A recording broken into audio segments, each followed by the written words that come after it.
मनुष्य के व्यक्तित्व में कुछ और नई दिशाओं का अनुभव, जैसे टेलीपैथी का, क्लरवायंस का,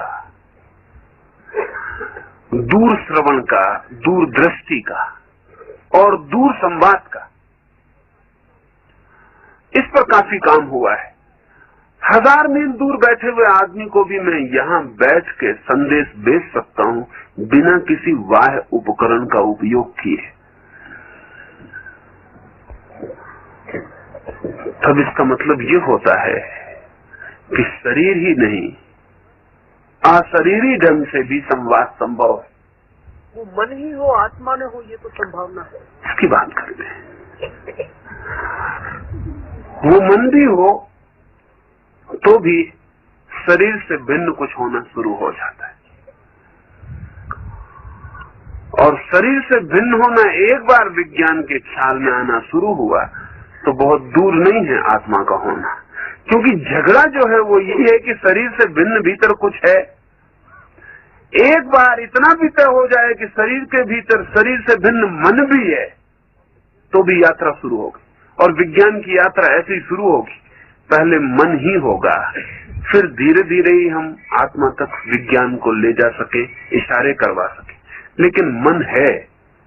अभी एक आदमी है, टेड नाम का एक व्यक्ति है,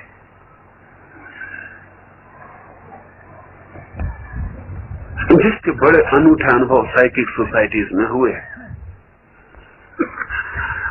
अनूठे अनुभव उसके ये हैं कि वो आदमी अगर न्यूयॉर्क में बैठा, उसने मुझे कभी नहीं देखा,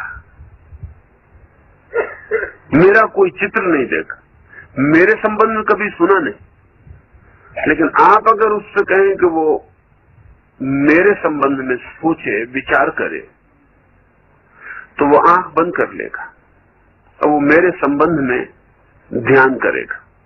और जब आधा घंटे बाद वो आंख खोलेगा तो उसकी आंख में मेरा चित्र उतारा जा सकता है।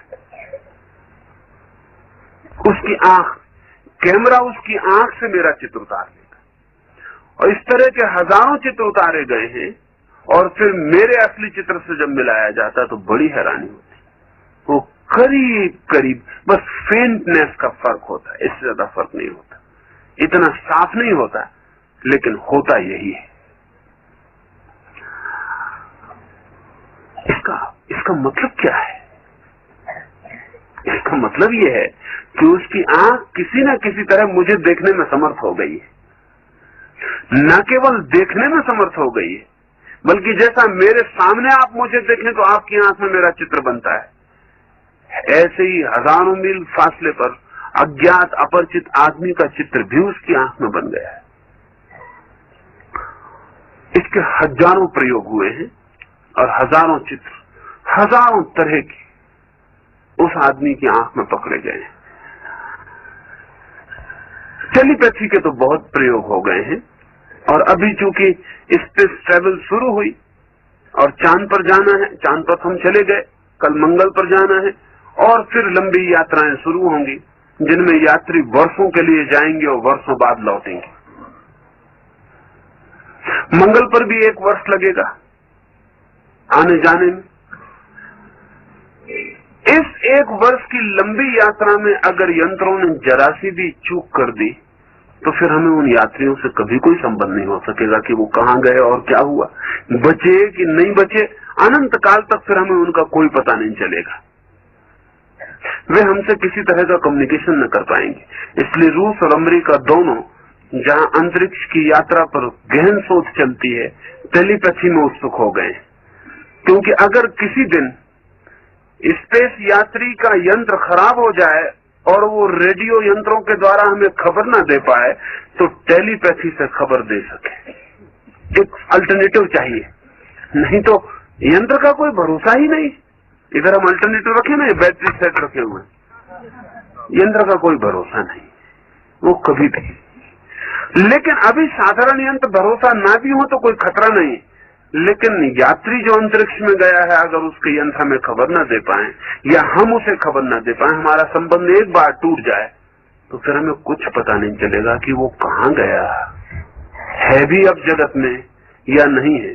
वो अश्वत्थामा की कथा हो जाएगी, उसका फिर कभी पता नहीं चले, वो फिर कभी मरेगा भी नहीं, उसके बाबत हम फिर कुछ भी नहीं जान सकेंगे कभी।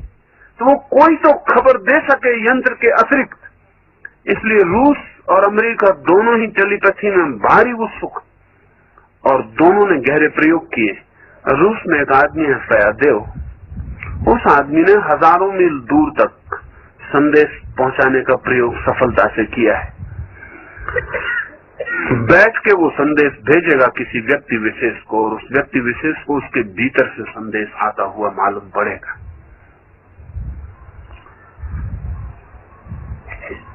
तो विज्ञान धीरे धीरे आदमी शरीर ही नहीं है, उसके भीतर कुछ अशरीरी भी है, इस दिशा में कदम उठा रहा। और एक बार ये तय हो जाए कि आदमी के भीतर कुछ अशरीरी भी है,